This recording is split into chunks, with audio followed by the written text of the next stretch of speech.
गौतम बुद्ध के शिष्यों में एक युवक था जिसका नाम अनांत था। अनांत को गौतम बुद्ध की शिक्षाओं के प्रति बहुत आकर्षण था और वह हमेशा उनके साथ रहना चाहता था। एक दिन अनांत ने गौतम बुद्ध से पूछा, भगवान, मुझे अधिक शिक्षा देने के लिए क्या करना चाहिए? गौतम बुद्ध ने मुस्कुराते हुए उत्तर दिया, अनांत, एक दिन एक ब्राह्मण ने मुझसे पूछा कि गुरु के साथ समय कैसे बिताना चाहिए। मैंने उससे यही कहा कि समय गुरु के साथ बिताने के लिए आपको साधना की आवश्यकता है। तुम्हें भी समय और साधना की आवश्यकता है। अनांत ने समझा कि उसे गुरु के साथ समय बिताने के लिए साधना की आवश्यकता है। इसके बाद वह हर दिन समय निकालकर ध्यान और ध्यान की प्रैक्टिस करने लगा। धीरे धीरे अनांत के जीवन में परिवर्तन आया। उसने अपने अंतर को समझना और व्यवस्थित करना शुरू किया। वह गौतम बुद्ध की शिक्षाओं को गहराई से समझने लगा और उनके उपदेशों को अपने जीवन में लागू करने लगा। गौतम बुद्ध ने देखा कि अनांत की साधना और समय के साथ उसकी ध्यान प्रैक्टिस में वृद्धि हो रही है। उन्होंने अनांत को आगे बढ़ने के लिए प्रेरित किया और उसे अपना अंतिम उपदेश दिया। इस कहानी से हमें ये सीख मिलती है कि शिक्षा और समय के साथ साधना का महत्व है। एक व्यक्ति केवल अपने गुरु के साथ समय बिताकर ही अपनी अंतिम उच्चता तक पहुंच सकता है। इसी तरह हमें भी अपने गुरु की शिक्षाओं का सम्मान करना और उनका साथ निभाना चाहिए। एक साधु अपने आश्रम में बहुत निराश और उदास रहता था। वह हर दिन ध्यान में खोया रहता और अपने आत्मा की अवस्था को समझने की कोशिश करता था। फिर भी उसे आत्म संयम और शांति की अनुभूति नहीं होती थी। एक दिन वह गौतम बुद्ध के पास गया और उनसे अपनी स्थिति का समाधान पूछा। गौतम बुद्ध ने उससे पूछा, तुम्हें क्या चाहिए? साधु ने उत्तर दिया, मुझे आत्मा की शांति और सुख चाहिए। गौतम बुद्ध ने कहा, तुम्हारा मन अभी भी विचारों में उलझा हुआ है। तुम्हें अपने मन को शांत करने के लिए साधना की आवश्यकता है। तुम्हें ध्यान की प्रैक्टिस करनी चाहिए। साधु ने गौतम बुद्ध के उपदेश का पालन किया और हर दिन ध्यान करने लगा। धीरे धीरे उसका मन शांत होने लगा और उसे आत्म संयम की अनुभूति होने लगी।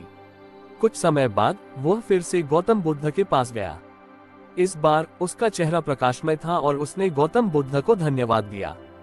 इस कहानी से हमें ये सीख मिलती है कि आत्म संयम और ध्यान से हम अपने मन को शांत कर सकते हैं और आत्मा की साक्षात्कार कर सकते हैं।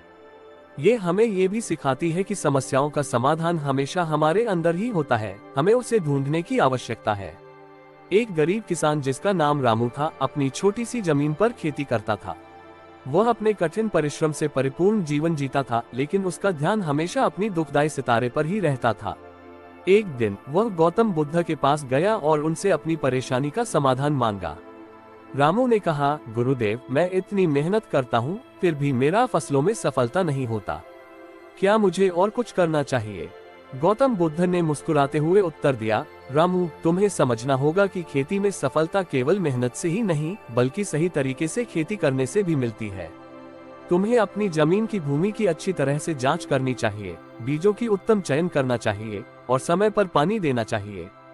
रामू ने गौतम बुद्ध के उपदेश का पालन किया और उसने अपनी खेती को बेहतर तरीके से संचालित करना शुरू किया। वह अब अपनी जमीन की सही देखभाल करता, उत्तम बीजों का चयन करता और समय पर पानी देता। धीरे धीरे रामू की मेहनत और गौतम बुद्ध के उपदेशों का परिणाम दिखने लगा। उसकी फसलें अब पहले से बेहतर हो रही थीं और उसका आर्थिक स्थिति भी सुधरने लगी थी। इस कहानी से हमें ये सीखने को मिलता है कि सफलता के लिए मेहनत के साथ साथ सही दिशा और तकनीक का भी महत्व होता है। हमें अपने काम को सही तरीके से करना चाहिए और निरंतर प्रयास करते रहना चाहिए। एक दिन एक सोनार जो सोने का काम करता था, गौतम बुद्ध के पास गया और उनसे अपनी समस्या का समाधान मांगा। सोनार ने कहा, भगवान, मेरा काम इतना मुश्किल है कि मुझे यह महसूस होता है कि मैं कभी सच्चे सोने की खोज में सफल नहीं हो पाऊंगा। गौतम बुद्ध ने सोनार की समस्या को समझते हुए मुस्कुराया और उन्होंने कहा, सोनार, सच्चे सोने की खोज के लिए तुम्हें खुद को सोने से भी अधिक महत्वपूर्ण सामग्री के रूप में देखना होगा।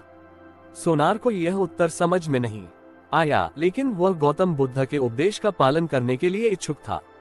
वह अपने काम में ध्यान लगाने और हर टुकड़े को समर्पित रूप से काम करने लगा। धीरे धीरे सोनार की कार्यशैली में बदलाव आया। उसने अपने काम को समझने और उसे उन्नति करने के लिए नए तरीकों को अपनाया। वह अब सोने के नए रूपों की पहचान करने में समर्थ हो गया था। एक दिन सोनार ने एक अत्यंत विशाल सोने का टुकड़ा खोज लिया। उसका उत्साह और मेहनत उसे सच्चे सोने की खोज में सफल बना दिया।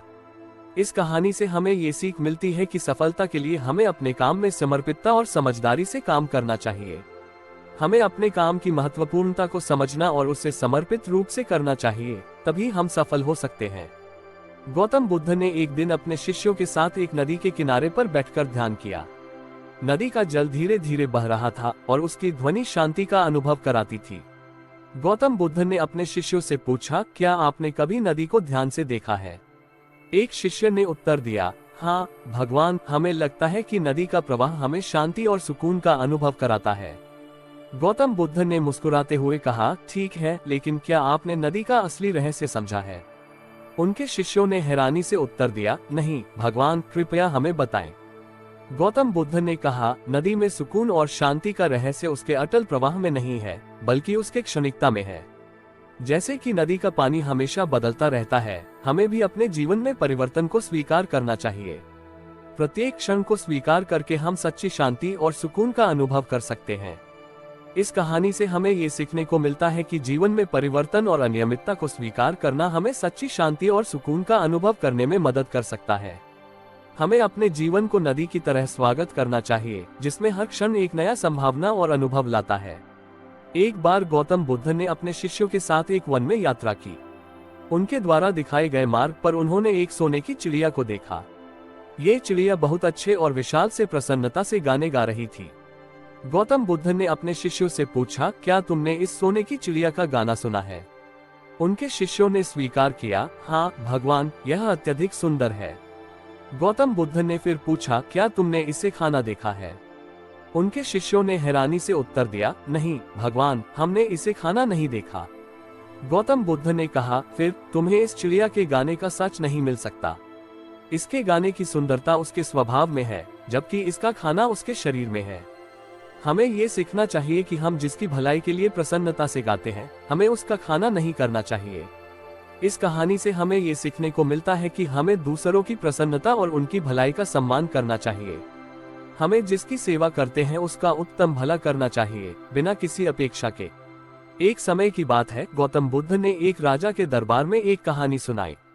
एक बार एक राजा ने अपने दरबार में एक प्रश्न पूछा, मेरे प्रजा को क्या सबसे अधिक चाहिए? उसके मंत्री ने उत्तर दिया, महाराज, आपकी प्रजा को समृद्धि की चाह है। एक और मंत्री ने कहा, महाराज, आपकी प्रजा को शांति और सुरक्षा की चाह है। गौतम बुद्ध ने मुस्कुराते हुए कहा, महाराज, आपकी प्रजा को सत्य और न्याय की चाह है। राजा ने गौतम बुद्ध के उत्तर को सुनकर अच्छी तरह से समझा और उसने अपने दरबार में एक नया कानून घोषित किया। उसने कहा, मेरे प्रजा के सभी लोगों को सत्य और न्याय का पालन करना होगा।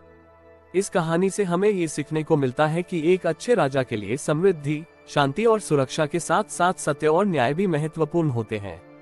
एक समृद्ध और सशक्त समाज का निर्माण केवल धन और सामर्थ्य से ही नहीं, बल्कि सत्य और न्याय के माध्यम से होता है। राजा का नेतृत्व उसकी प्रजा के समृद्धि और समानता के लिए सत्य और न्याय के मार्ग पर चलना चाहिए। एक बार गौतम बुद्ध अपने शिष्यों और एक साधु के साथ यात्रा पर निकले। वे एक गांव पहुंचे और एक बड़े बगीचे के पास रुके। गौतम बुद्ध ने उनके शिष्यों को बगीचे के अंदर जाने को कहा। वहां एक छोटी सी झील थी, जिसके किनारे पर एक साधु ध्यान में बैठा था। गौतम बुद्ध के शिष्यों ने साधु को देखकर उनके पास जाकर पूछा, आप यहाँ क्या कर रहे हैं? साधु ने ध्यान से उत्तर दिया, मैं ध्यान कर रहा हूँ। गौतम बुद्ध के शिष्यों ने फिर पूछा, लेकिन आपको इससे क्या मिलता है? साधु ने मुस्कुराते हुए कहा, मुझे इससे शांति और समझ मिलती है। इसे सुनकर गौतम बुद्ध के शिष्यों में से एक ने कहा, हमें भी ध्यान करना चाहिए। गौतम बुद्ध ने सभी को समझाया, ध्यान एक अद्वितीय अनुभव है जो हमें अपने आत्मा के साथ जोड़ता है। साधु का ध्यान सिर्फ उनकी शांति के लिए नहीं, बल्कि हम सभी के लिए है। उस दिन से गौतम बुद्ध के शिष्यों ने भी ध्यान का अभ्यास शुरू किया और उन्हें भी ध्यान की महत्वपूर्णता समझ में आई। ध्यान के माध्यम से उन्होंने अपने आत्मा की गहराई में जाने का अनुभव किया और शांति की प्राप्ति की। इस कहानी से हमें ये सीखने को मिलता है कि ध्यान का अभ्यास हमें अपने आत्मा के साथ जुड़ने और शांति की प्राप्ति में मदद कर सकता है।